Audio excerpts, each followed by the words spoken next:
Mga kapelyano, doon na usa ka pangutana matud pa niya Brad. Kinahanglan ba gyud ta nga magpasakop sa matuod nga simbahan? Ang tubag mga kapelyano nga simpre, of course, kinahanglan nga magpasakop kita sa matuod nga simbahan. Ngano man, tungod kay dunay upat ka mga dagkong katarungan mga kapelyano nganong kinahanglan ta magpasakop sa matuod nga simbahan. Unang katarungan nga ang simbahan nga gitukod ni Kristo mao'y mopadayon sa iyang makaluwasnon nga buhat o gitawag kining salvific work, no? Mo ni purpose nga gitukod ni Kristo ang simbahan aron dunay mopadayon ilabi na diha sa mga sakramento nga gitukod ni Kristo. Matud pa ni Kristo diha sa sulat ni San Juan kapitulo 20 bersikulo 20 hangtod sa 23, no? Maingon nga ako ipadala sa Amahan, matud pa ni Kristo, niingon siya ngadto sa iyang unang simbahan, ako usab nagpadala ka ninyo, dawata ang Espiritu Santo. Kung pasayloon ninyo ang mga sala sa mga tao, gipasaylo kini. Kung dili ninyo pasayloon, dili usab kini mapasaylo. Sumuni ang giingon sa simbahan nga gitukod ni Kristo. Unya sa Lucas 10:16 niingon ang atong manunubos ngadto sa iyang unang simbahan. Ang mamati kaninyo, mamati kanako, ug ang dili ug ang magsalikway kaninyo, magsalikway ka nako. Sa ato pa kung magsalikway ta sa simbahan nga gitukod ni Kristo, samara nga si Kristo atong gisalikway.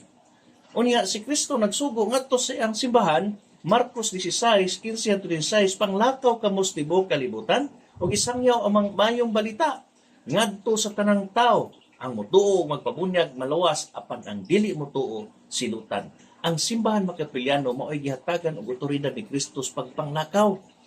Naama na diya sa Roma 10:15 nga dili man ka makasangyaw di ka gipadala.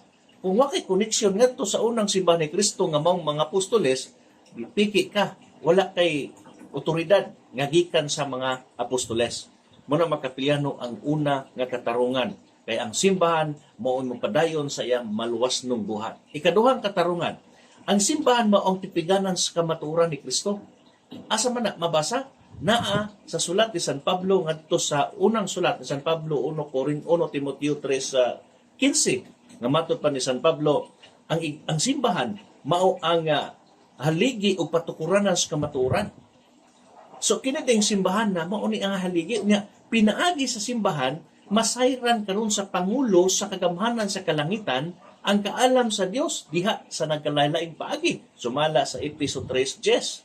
Imagine ana makapalyano ang kaalam sa Dios masayra nato pinaagi sa simbahan o kining simbahan gitawag kini og mistiko nga lawas ni Kristo, the mystical body of Christ kanang nasa Colosas 1:18 og siya mo'y manuluwas niini suma sa Efeso 5:23. So kung ang simbahan maong ulo ang si Kristo maong ulo ang simbahan mao yang lawas, so di man pwede nga ang ulo makaluwas unya ang simbahan dili makaluwas nga mo yung lawas. Kinahanglan nga mag-uban din ang ulo ug ang lawas.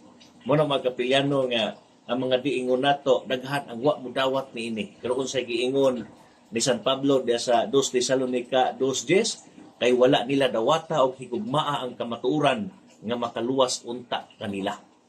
Muna makapilyano ang katarungan. Ikatulong katarungan alang sa panaghiusa ubos sa usa ka pangulo. Muna'y gusto sa Ginoo nga dunay kahiusahan, dili ta magkanya-kanya, dili ta moabot og 60,000 na kanya-kanya interpret sa balang kasulatan. Gusto sa Ginoo mausa ta. Asa mabasa? Juan 10:16 ingon si Kristo, aduna ako'y mga karniro nga wala may sakop nining turila, kinahanglan dad-on ko usab sila nganhi ug mamati sila sa akong tingog ug mahimo silang usa lamang kapanon ubos sa usa ka magbalantay. Gusto ra gid ay sa Dios nga usa lang kapanon ubos sa usa ka magbalantay, dili nang daghang panon. Diba? Muna isa sa mga katarungan nga nganong kinahanglan ta magpasakop sa simbahan tungod kay alang sa panaghiusa ubos sa usa ka pangulo kay gusto gid ang Dios nga dunay isa ka pangulo lamang. Matud pa ni San Pablo diya sa 1 Corinto 14:33, ang Dios wala magtawag kanato aron magkaguliyang kita kun dili aron makabaton kita kahusay. So dili gid gusto sa Dios nga magkaguliyang. Doon na gid kahiusahan, kahusayan. Na problema daghaman jud kaayo musupat. Mono makapilyano ang ikatulong katarungan. Unya atong tahuron ang atong mga leader sa simbahan. Mo nagiingon ni San Pablo sa Hebrew 13:17 nga tahura ang inyong pangulo, tumana ang ilang mga sugo. So kung dili ka mutuman sa pangulo sa simbahan ni Kristo, mo nang muhawa jud ka sa simbahan, magtukod po kag imong simbahan aron ikaw mo mahimong pangulo. Mo na mga kapilyano nga wa masunod ang kagustuhan sa Ginoo. Kaya ang gusto sa Ginoo tahuro na to ang pangulo. Unya kanos ara man ang ilahang mga simbahan. Kadtong mga pangulo nga nag-una mo nang simbahan ni Kristo. Ikaupat nga katarungan nganong kinahanglan ta magpasakop sa simbahan aron dunay otoridad sa paghubad sa gipasabot sa Biblia ang gipadayag sa Dios nga kamaturan. Di man pwede nga mubasa lang taon nga ato rang pagsabot. Kinahanglan nga dunay simbahan nga mugayad kanato unsay mot ipasabot sa nakasulat sa Biblia. Sama sa nahitabo Makapilyano des Buhat 8, 27 hangtod 31 na nagbasa sa kasulatan pero wa magkasabot. Niingon dayon si Felipe, nakasabot ka ba sa imong gibasa? Itong nagbasa, ningon siya unsaon kuman pagsabot nini kung walay magtudlo kanako. So doon na gid ay magtudlo sa kasulatan. Dili pwede nga ikaw ray mo sabot sa imong sarili. Ayaw pagunahon nga mas bright pagkaslaonan nimo, labi na sa atong mga pangulo. Muna mga Kapilyano ang hinungdan ngano nga magpasakop ta sa tinuod nga simbahan aron dunay otoridad sa paghubad sa Biblia.